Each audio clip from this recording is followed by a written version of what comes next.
Yang kedua sudah dibahas itu. Yang kedua meminimalisir porsi. Caranya bagaimana? Bertahap, tadrij. Orang yang sudah kadung biasa makan banyak, kemudian tiba-tiba spontan makan sedikit, ya ora sanggup, ya sambat, berat. Ya supaya tidak berat, ya bertahap sedikit-sedikit. Makanannya dikurangi. Kalau misalnya biasanya sehari semalam makan 2 potong roti. Roti ini ya roti gede orang kaya. Ini makanan pokok. Biasa hari semalam biasanya 2 roti. Ingin mengurangi menjadi 1 roti. Itu ya cara pengurangannya bagaimana? Dikurangi saben harinya 1/4-nya 1/7. Jadi roti bulat, aja tahu bulat 500 goreng amat. Roti bulat itu dibagi 7. 1/7 dibagi 4 gitu. Nah, sehari dikurangi ini tadi 1/4-nya 1/7. Ini berarti nganggo penghitungan pecahan. Kalau dipotong-potong, ya roti kedua ini dipotong menjadi 28 atau 30 potong. Maka sehari dilongi sak potong. Akhirnya selama sebulan sudah berhasil, makannya tinggal 1 potong roti gede gitu. Ngono carane tekniknya. Namanya juga thoriqur riyadhah fi kasri. Teknis sekali. Jadi kue mangan biasanya mangannya 2 piring ya. Maka piring kedua itu supaya tinggal 1 piring, piring kedua dibagi menjadi 28 jumlah hari atau 30 kali 30 bagian dibagi full. Sehari dikurangi 1 bagian, hari berikutnya dikurangi lagi. Akhirnya sebulan makannya tinggal 1 piring. Niku diterusno tah boten bulan berikutnya. Akhirnya bulan ketiga orang makan. Yonda. Bisa dengan cara teknis membagi itu tadi. Dikurangi bagian per bagian itu. Ada cara yang kedua, puluhan. Oh ya ini puluhan ya sudah ini. Dikurangi saben hari dikurangi 1 puluh gitu. Yes. Itu tekniknya seperti itu. Kok teknis sekali begitu, kok lucu jadinya. Lo yo aja niki kaya gak ono penggawean liya. Mangane di karena ya untuk urusan itu maksudnya begini, itu sepele tapi pakai ilmu. Jadi kita mengurangi 1 kali suap itu juga dingilmoni gitu.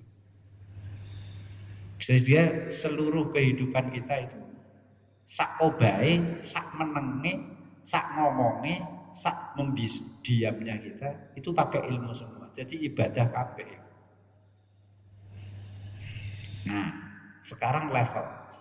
Ada 4 level terkait dengan porsi. Level tertinggi orang Imam Ghazali membuat tipologi, membuat klasifikasi tingkatan manusia berdasarkan porsi makannya. Orang paling level tertinggi yaitu orang yang makan dengan porsi qadril qawam layak dunahu. Jadi makan yang betul-betul hanya mempertahankan nyawa saja. Kalau dikurangi lagi sudah mati. Ini kebiasaan as-siddiqin, termasuk Sahal Astusuri ini. Tastari ada ya, saya di Mazmunnya Tastari itu. Ya, Imam Sahal ini legenda lapar kita kemarin itu ya. Itu beliau mengatakan orang itu Allah ya, Allah memerintahkan makhluknya beribadah dengan dibekali 3: nyawa untuk dia hidup, akal untuk berpikir, dan kuat potensi untuk melindungi diri. Kalau dia khawatir 2 hal, yakni nyawanya hilang atau akalnya hilang, maka terancam nyawa atau akalnya terancam, dia ya makan kalau tidak puasa. Kalau dia puasa, dia berbuka, bekerja mencari rezeki. Demi apa? Melindungi nyawa dan akalnya. Kalau dia tidak khawatir apa-apa, termasuk nyawanya tidak ada yang dikhawatir, ya layu bali, tidak peduli sampai ya, dia dirinya lemah, terus sholat sampai gak kuat berdiri, duduk. Karena sudah tidak khawatir apa-apa. Lam yakhfa ala thalatha. Menurut Imam Sahal, orang yang sholat dengan duduk karena lapar, tidak kuat berdiri sehingga sholatnya duduk karena lapar, sholatnya orang ini itu lebih utama dibandingkan orang yang sholat berdiri karena kebanyakan makan. Lebih baik sholat dengan duduk karena lapar daripada sholat dengan berdiri karena kenyang.